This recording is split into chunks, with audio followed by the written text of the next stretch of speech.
बच्चों आज हम बड़े इंटरेस्टिंग टॉपिक के बारे में बात करने वाले हैं जिसका नाम है रेस्पिरेटरी सिस्टम। ठीक है बच्चों, हम एक लिविंग बीइंग है, हमें वर्क करने के लिए एनर्जी की रिक्वायरमेंट होती है, राइट। ये एनर्जी हमें फूड के फॉर्म में मिलती है। ठीक है बच्चों, उससे पहले मैं आपको एक चीज बताना चाहता हूँ। ये एक रिवीजन क्लास है और वन शॉट में मैं आपको सारा कुछ बताने की कोशिश करूंगा, इसलिए आप इसको 2-3 बार सीक्वेंस में देख लीजिएगा ताकि आपका रिवीजन अच्छे से हो जाए। ठीक है, ये वन शॉट है, इसमें मैं डायरेक्ट पॉइंट टू पॉइंट आपको बताऊंगा। ठीक है बात करते हैं, मैंने बताया आपको हम एक लिविंग बीइंग है, हमें वर्क करने के लिए एनर्जी की रिक्वायरमेंट होती है। ये एनर्जी हमें फूड के फॉर्म में मिलती है। उस फूड का ऑक्सीडेशन हमारी सेल्स में होता है, एरोबिक ऑक्सीडेशन होता है या एरोबिक रेस्पिरेशन होता है, जिसके थ्रू क्या मिलता है हमें एटीपी वगैरह का फॉर्मेशन होता है। साथ में बाय प्रोडक्ट के रूप में बच्चों CO2 वगैरह का फॉर्मेशन होता है। ठीक है, उस CO2 का जो फॉर्मेशन होता है वो हमारी बॉडी के लिए टॉक्सिक होती है। उसे कंटिन्यू हमें रिमूव करने के लिए क्या होती है, एक सिस्टम की नीड होती है जिसे रेस्पिरेटरी सिस्टम होता है, क्योंकि वो जो भी ऑक्सीजन बनती है बच्चों वो क्या होती है, टॉक्सिक होती है। क्या होती है, टॉक्सिक होती है। इसलिए उस टॉक्सिक और हार्मफुल CO2 को बॉडी से रिमूव करना आवश्यक होता है। और कंटिन्यू एरोबिक रेस्पिरेशन हमारी सेल्स के अंदर कंटिन्यू होता रहता है, इसलिए कंटिन्यू CO2 क्योंकि बाय प्रोडक्ट के रूप में बनती है, टॉक्सिक होती है, उसे रिमूव करना जरूरी होता है। बच्चों चलिए शुरू करते हैं, बात करते हैं रेस्पिरेटरी सिस्टम की। ठीक है, रेस्पिरेटरी सिस्टम के अंदर ब्रीथिंग सिस्टम आता है जिसकी हम बात करते हैं ब्रीथिंग। ब्रीथिंग के अंदर बच्चों हम क्या करते हैं, ऑक्सीजन को इनहेल करते हैं और CO2 को एक्सहेल करते हैं। अब आपके मन में ये क्वेश्चन आ रहा होगा, सर ऑक्सीजन और CO2 को ही क्यों इनहेल करते हैं? बच्चों बेसिकली हम इनहेल तो सारी कैसे करते हैं, पर और CO2 हमारी ब्लड में होती है, लेकिन मेनली डिसोल्व कौन होती है, ऑक्सीजन और CO2। ठीक है, आइए बच्चों बात करते हैं आगे। देखो ऑक्सीजन ही क्यों इनहेल होती है, एक कॉन्सेप्ट बताता हूँ, आपको ध्यान रखिएगा। कोई भी एयर हाई प्रेशर से लो प्रेशर की ओर ट्रेवल करती है। कहां से करती है, हाई प्रेशर से लो प्रेशर की ओर। ठीक है, एनवायरनमेंट के अंदर ऑक्सीजन का प्रेशर कितना होता है, 159 mmHg। कितना होता है, 159 mmHg।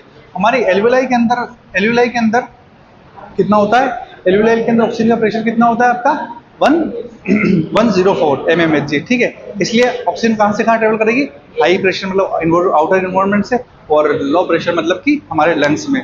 ठीक है, जैसे हम CO2 की बात करते हैं बच्चों, CO2 कहां से जाती है, हमारे एल्वियोलाई से या फिर हमारे एंडोथेलियम से, ब्लड वेसल से एल्वियोलाई में, और एल्वियोलाई से ठीक है एक्सटर्नल नोस्ट्रिल से एनवायरनमेंट में। क्योंकि CO2 का जो एनवायरनमेंट का प्रेशर कितना होता है, 0.8, और हमारे लंग्स के अंदर कितना होता है, 40 डिग्री। ठीक है, इसलिए 40 डिग्री से कहाँ जाएगी वो, बाहर की ओर, राइट बच्चों। चलिए शुरू करते हैं। जब भी कोई हम एयर को इनहेल करते हैं, लाइक ऑक्सीजन को इनहेल किया आपने, मान लीजिए बच्चों ऑक्सीजन को इनहेल किया, ऑक्सीजन इनहेल होगी, क्यों होगी, क्योंकि हाई प्रेशर कहाँ पे ज्यादा है, आउटर एनवायरनमेंट से, और हमारे लंग्स के अंदर क्या है, प्रेशर कम है ऑक्सीजन का, इसलिए ऑक्सीजन बाहर से अंदर की ओर आएगी। किससे, एक्सटर्नल नेजल चेंबर से। नोस्ट्रिल होते हैं ना, नोस्ट्रिल से एयर इंटर करती है, कहाँ जाती है, नेजल चेंबर में जाती है। ठीक है, नेजल चेंबर से नेजल कैविटी या नेजल चेंबर में जाती है, वहां से बच्चों कहाँ जाती है, फेरिंग्स में। ठीक है, व्हाट इज फेरिंग्स बच्चों, pharynx is common path for food and air, आपने डाइजेशन में पढ़ा है। वो फेरिंग्स आगे फर्दर जाके 2 पार्ट्स में डिवाइड होता है, एक जाता है जो कि कंडक्टिंग सिस्टम बनाता है एयर का, और एक बनाता है आपका इसोफेगस को बनाता है। ठीक है बच्चों, अब आइए बात करते हैं उसी फेरिंग से एयर कहाँ जाएगी, लेरिंग्स में। लेरिंग्स से वो कहाँ जाएगी, ट्रेकिया में। Trachea is like a pipe, wind pipe, जिससे एयर इंटर करती है जिससे एयर नीचे की तरफ जाती है। कहाँ पे जाती है वो, प्राइमरी ब्रोंकी में जाती है। ठीक है, आइए बच्चों बात करते हैं ट्रेकिया के ऊपर मैंने कुछ बनाया हुआ है, इसे बोलते हैं C shaped cartilage, C shaped hyaline cartilage. ये बच्चों कार्टिलेज क्या होते हैं, कोलैप्स होने से बचाते हैं। आपने किसी गुब्बारे में हवा भरी है कि किसी थैली में है ना, अपन हवा भरते हैं ना तो पिचक जाती है, कोलैप्स हो जाती है। उसी कोलैप्स को बचाने के लिए अपन क्या करते हैं, सी शेप्ड हाइलिन कार्टिलेज बनाते हैं, राइट बच्चों। अभी ट्रेकिया बच्चों T5 से 2 भागों में डिवाइड हो जाता है। T5 thoracic vertebrae.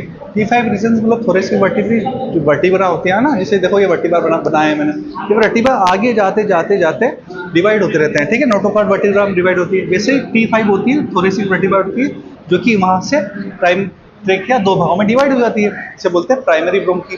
ठीक है, primary bronchi, secondary bronchi, tertiary bronchi, इसके बारे में हम आगे बात करेंगे। ठीक है बच्चों, बात करते हैं ट्रेकिया किस 2 भागों में डिवाइड होगी, है ना, इसे बोलते हैं प्राइमरी ब्रोंकी। ठीक है, अब बच्चों मैंने जो आप यहाँ पे डॉट ये बनाया है, ये डॉट नहीं है, ये रिब्स है बच्चों। क्या है, रिब्स है। आइए बात करते हैं कैसे है रिब्स।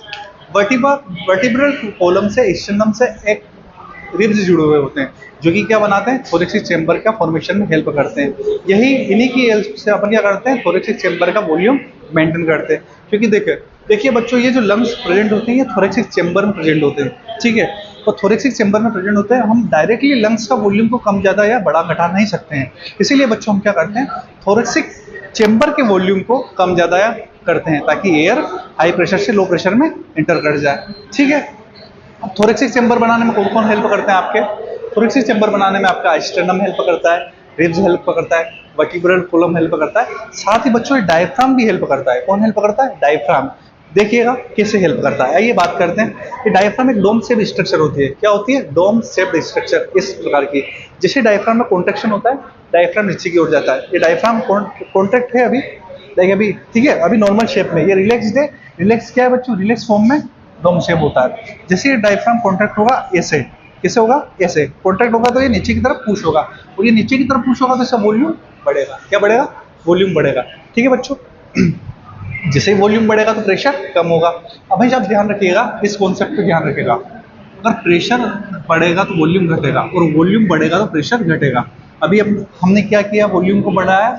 वॉल्यूम को बढ़ाया तो क्या होगा बच्चों? प्रेशर कम होगा। प्रेशर कम होगा तो एयर बाहर से अंदर की ओर एंटर करेगी। चलिए बच्चों आगे बात करते हैं। ये देखिएगा लंग्स का, लंग्स को जूम करके बताया है, डिजिटल बोर्ड नहीं है तो इसी से काम चलाना पड़ेगा। देखिए बच्चों, ये बाहर है, प्लूरल फ्लूइड है, जिसे बोलते हैं अपन एक्सटर्नल मेम्ब्रेन या इंटरनल मेम्ब्रेन। इन दोनों के बीच में एक फ्लूइड प्रेजेंट होता है, जो उसे बोलते हैं प्लूरल फ्लूइड। क्या बोलते हैं? Pleural fluid. बच्चों ये जैसे कि इसको प्रोटेक्शन प्रोवाइड करता है लंग्स को, ठीक है। इन केस की एक्सीडेंट वगैरह हो गया या फिर किसी भी केस में प्रोटेक्शन देना होता है, प्लूरल फ्लूइड देता है, ठीक है। आइए बच्चों बात करते हैं किस प्रकार से ट्रेकिया डिवाइड होती है आगे चल के। आइए बात करते हैं ट्रेकिया क्या आगे जाके T5 से, थोरेसिक वर्टिब्रा से प्राइमरी ब्रोंकी से डिवाइड हो जाती है। यही प्राइमरी ब्रोंकी सेकेंडरी ब्रोंकी में, यही सेकेंडरी ब्रोंकी टर्सरी ब्रोंकी में डिवाइड होती है। किसमें डिवाइड होती है? टर्सरी ब्रोंकी में। फिर ये टर्सरी ब्रोंकी किसमें डिवाइड होती है बच्चे? ब्रोंक्यूल्स में, और ब्रोंक्यूल्स इनिशियल ब्रोंक्यूल्स में, ठीक है। टर्मिनल ब्रोंक्यूल तक कौन सा पार्ट होता है बच्चों? कंडक्टिंग पार्ट होता है। ये कंडक्टिंग पार्ट क्या करवाता है? ये कंडक्शन करवाता है एयर का, ठीक है। नोस्ट्रिल से एयर लेते हैं, वह कंडक्टिंग पार्ट तक कंडक्शन करवाता है। ये ह्यूमिडिफिकेशन लाइक टेम्परेचर वगैरह को मेंटेन करता है। क्या करता है? टेम्परेचर वगैरह को मेंटेन करता है। क्योंकि देखिएगा बच्चों, टेम्परेचर को कैसे मेंटेन करता है? सपोज शुरू की बाहर से भी गर्म हवा आ रही है, जो हमारी बॉडी के लिए सही नहीं है, तो ह्यूमिडिफिकेशन या कंडक्टिंग पार्ट क्या करता है?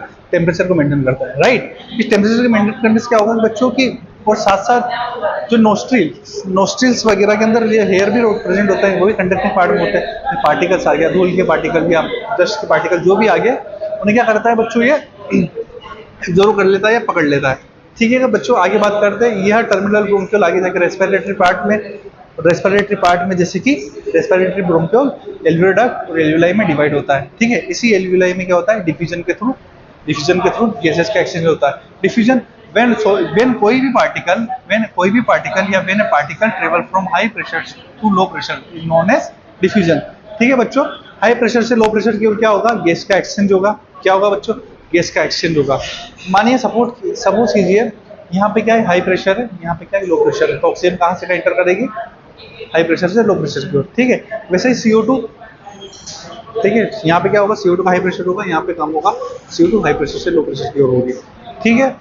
ये रिब्स, ये स्टर्नम, ये डायफ्राम, और इनके बीच में क्या होती है बच्चों? Intercostal muscles. ये क्या होती है?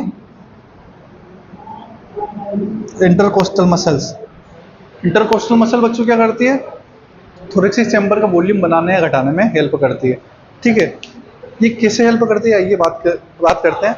ये इंटरकोस्टल मसल और डायफ्राम हेल्प कैसे करते हैं? सपोज कीजिए नॉर्मल ब्रीथिंग की बात कर रहा हूँ। नॉर्मल ब्रीथिंग में क्या होता है कि ये एक्सटर्नल इंटरकोस्टल मसल होती है ना, ये कॉन्ट्रैक्ट होती है। ये कॉन्ट्रैक्ट किस होती है बच्चों?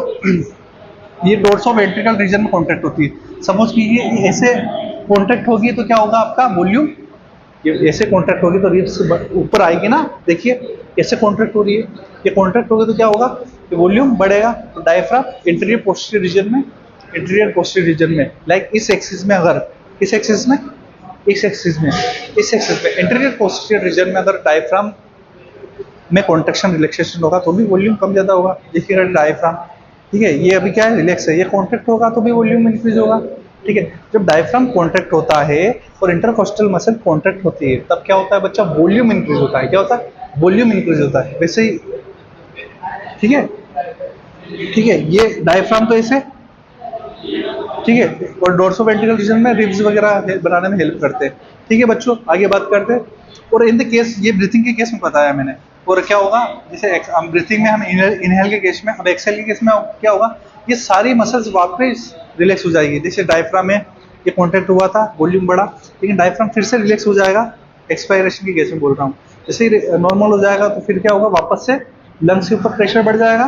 देखिएगा प्रेशर बढ़ा हुआ है, ठीक है। और ये रिब्स भी है, जो भी रिलैक्स हो जाएगी तो वापस से नॉर्मल शेप में आ जाएगी। इससे क्या होगा, यहाँ पर प्रेशर इंक्रीज हो जाएगा। ठीक है बच्चों, आगे बात करते हैं।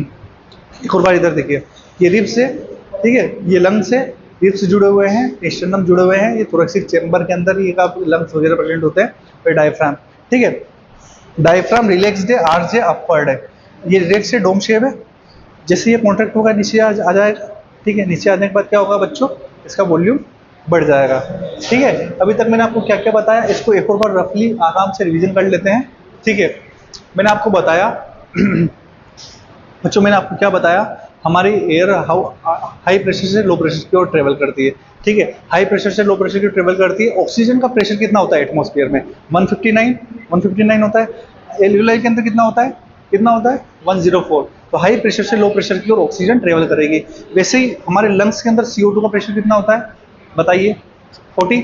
और इन्वायरमेंट में कितना होता है, 0.3। तो CO2 कहाँ से कहाँ ट्रेवल करेगी, CO2 हाई प्रेशर से लो प्रेशर की ओर ट्रेवल करेगी।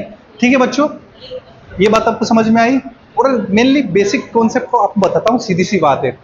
थोरेसिक चेंबर का वॉल्यूम कम ज्यादा कर दो, आपकी एयर उसके हिसाब से इंटर कर जाएगी। सपोज कीजिए थोरेसिक चेंबर को मेंटेन करने में कौन कौन पार्टिसिपेट करते हैं, डायफ्राम, रिब्स, इंटरकोस्टल मसल्स, ये सारी क्या करती है, थोरेसिक चेंबर के वॉल्यूम को बनाने में हेल्प करती है। सपोज कीजिए डायफ्राम है, डायफ्राम जब कॉन्ट्रैक्ट होगा नीचे जाएगा। External intercostal muscle, this is external intercostal muscle, ये इंटरनल इंटरकोस्टल मसल है, ये एक्सटर्नल इंटरकोस्टल मसल जो बाहर की तरफ होती है, ये कॉन्ट्रैक्ट होती है ऐसे, तो ये भी वॉल्यूम बनाएगी। लेकिन हम जब हम क्या करते हैं, फोर्सफुली ब्रीथिंग करते हैं, उसमें क्या इंटरनल इंटरकोस्टल मसल हेल्प करती है और एब्डोमिनल मसल्स हेल्प करती है। सपोज करो, छोड़िए, हेल्प करिए फोर्सफुल ब्रीथिंग, है ना। उसमें क्या बच्चों, ये इंटरनल इंटरकोस्टल मसल क्या करती है, कॉन्ट्रैक्ट होती है। और जैसे ये कॉन्ट्रैक्ट होगी, ये कॉन्ट्रैक्ट इस डायरेक्शन में होती है, कैसे, इस डायरेक्शन में। ये जैसे कॉन्ट्रैक्ट होगी इस डायरेक्शन में, है ना, इंटरनल इंटरकोस्टल मसल। और एब्डोमिनल मसल्स क्या करते हैं, एक्टिवली फोर्सफुल ब्रीदिंग इन में हेल्प करते हैं, ब्रीदिंग इन में। ठीक है बच्चों, इतना आपका हो गया। तो फिर से एक बार कंटिन्यू रिवाइज कर लेते हैं। ठीक है, लेरिंग्स से एयर आई, कहाँ पे आएगी, ट्रिकिया में। ट्रिकिया विंड पाइप होती है, विंड पाइप से कहाँ जाएगी यार, विंड पाइप फर्दर T5 से 2 भाग में डिवाइड होता है, जिसे क्या बोलते हैं, प्राइमरी ब्रोंकी इसमें टूटता है, सेकेंडरी ब्रोंकी सेकेंडरी टर्सरी में। ठीक है बच्चों, इतना समझ में आया। आगे बात करते हैं, बात क्लियर हो रही है आपकी, ओके। और यहाँ पे दो फिशर मिलते हैं, transverse fissure, oblique fissure. Transverse fissure, और इसकी वजह से इसको 3 लोब में डिवाइड हो जाता है। और ये कितने लोब में होता है, 2। बेसिकली ये लिखा ऐसे, कुछ बुक बताती है कि ये जो लेफ्ट लंग जो होता है ना, वो छोटा होता है। ठीक है, क्योंकि इसमें एक ही फिशर, ट्रांसफर फिशर भी प्रेजेंट होता है। ठीक है बच्चों, आगे बात करते हैं। डायफ्राम में हो गया आपका। अब आपको जहाँ पे फंस सकते हो ना, आप यहीं पे फंसोगे। मेनली आप फंस कहाँ सकते हो बच्चों, इस कॉन्सेप्ट में। कहाँ पे, इस कॉन्सेप्ट में। ठीक है, नॉर्मल ब्रीथिंग की टाइम एक और बार रिवाइज कर लेते हैं। नॉर्मल ब्रीथिंग की टाइम पे क्या होता है कि डायफ्राम कॉन्ट्रैक्ट होगा, नीचे की तरफ जाएगा। ठीक है, नीचे की तरफ जाएगा तो वॉल्यूम बढ़ेगा। डायफ्राम नॉर्मल शेप है, डोम शेप। जैसे कॉन्ट्रैक्ट होगा, नीचे की तरफ जाएगा, वॉल्यूम बढ़ेगा। फर्स्ट चीज तो ये क्लियर होगी। ठीक है, और एक्सटर्नल इंटरकोस्टल मसल, जैसे एक्सटर्नल इंटरकोस्टल मसल जो कि 2 रिब्स के बीच में होती है, ये ऐसे कॉन्ट्रैक्ट होगी, कैसे, ऐसे। उससे भी क्या होगा, आपका वॉल्यूम इंक्रीज होगा। ठीक है, वॉल्यूम, है ना, वॉल्यूम इंक्रीज होगा तो बच्चों प्रेशर कम हो जाएगा और एयर बाहर से अंदर की ओर ट्रेवल कर जाएगी। लेकिन इन फोर्सफुल ब्रीदिंग के अंदर क्या होता है, इनके अंदर बच्चों इंटरनल इंटरकोस्टल मसल हेल्प करती है, जो ये कॉन्ट्रैक्ट करती है तो प्रेशर, वॉल्यूम कम होता है। ये इस डायरेक्शन में ये कॉन्ट्रैक्ट करके ऐसे हो जाएगी। ठीक है, है ना। और एब्डोमिनल मसल भी कॉन्ट्रैक्ट करके क्या करते हैं, जिसे एब्डोमिनल मसल्स कॉन्ट्रैक्ट होता है तो पुश करता है ऊपर की ओर, है ना। देखिए, जिसे हम ब्रीदिंग कर रहे हैं तो एब्डोमिनल मसल ऊपर की तरफ पुश कर रही है, ताकि वॉल्यूम को कम करके वो प्रेशर को इंक्रीज करती है। आई बात समझ में आपको बच्चों। चलिए, इतना कुछ आज के लिए, इतना काफ़ी है। फिर भी आपको कुछ और भी कोई डाउट हो तो आप कमेंट सेक्शन में बताइएगा। हम इसको और आसानी से आपको बताने की कोशिश करूंगा मैं, ठीक है। तो डिफ्यूजन हो गया आपका एंडोथेलियम, ठीक है। ब्लड वेसल्स की जो कैपिलरीज होती है वो इसमें स्क्वेमस एपिथेलियम मिलता है, इसे क्या बोलते हैं एंडोथेलियम, ठीक है। उसे क्या बोलते हैं बेसमेंट मेम्ब्रेन, जो कि स्क्वेमस एपिथेलियम के नीचे मिलती है ना। एपिथेलियम के नीचे क्या मिलती है, बेसमेंट मेम्ब्रेन। स्क्वेमस एपिथेलियम पता है ना, एपिथेलियम क्या करता है, डिफ्यूजन वगैरह में हेल्प करता है, बिल्कुल सिंगल लेयर होता है ना। आप टिश्यू वगैरह चैप्टर में पढ़ोगे। Diffusion of gases depend on following things, thickening of layers, कौन कौन सी layer, basement membrane, simple squamous और एंडोथेलियम, ठीक है। इस बात पे डिपेंड करता है, ठीक है। और किस पे डिपेंड करता है, सोल्यूबिलिटी ऑफ गैस। मान सपोज करो ऑक्सीजन की सोल्यूबिलिटी ज़्यादा है, वो ज़्यादा जल्दी डिफ्यूज हो जाएगी, इस बात पे डिपेंड करता है, ठीक है। और अवेलेबिलिटी ऑफ गैस पे डिपेंड करती है, ठीक है। बच्चों इतना आज के लिए काफ़ी है। अगर आपको और कुछ वन शॉट पढ़ने हो जिसमें आप वन शॉट के अंदर में आपका सारा कुछ करवा दूँ, बेसिकली ये उन्हीं बच्चों के लिए हेल्पफुल होगा जो पहले पढ़ के आए हैं, जो पहले पढ़ के आए हैं और जिन्होंने पिछले लेक्चर लगाए हैं क्लास के, उन्हीं बच्चों के लिए हेल्पफुल होगी, ताकि वो बच्चे आगे से आगे इसको कंटिन्यू रिवाइज कर पाए। अब जो पहली बार पढ़ रहे हैं उन्हें कुछ समझ में नहीं आएगा, मैं बहुत सीधे बोल देता हूँ, क्योंकि आपको पढ़ना पड़ेगा बच्चों, क्योंकि ये जो चीज़ मैंने पढ़ाई है ये उस बेसिस पे पढ़ा रहा हूँ कि आप पहले पढ़ के आए हो, ठीक है। आप ऐसे ही पढ़ते रहिए, और आपको फिर भी कोई डाउट आए तो कमेंट सेक्शन में लिखिए, कंटिन्यू लाइक वगैरह सब्सक्राइब वगैरह करते रहिए, ठीक है। अगली क्लास में हम पढ़ेंगे रिप्रोडक्शन के बारे में, ठीक है। Thank you.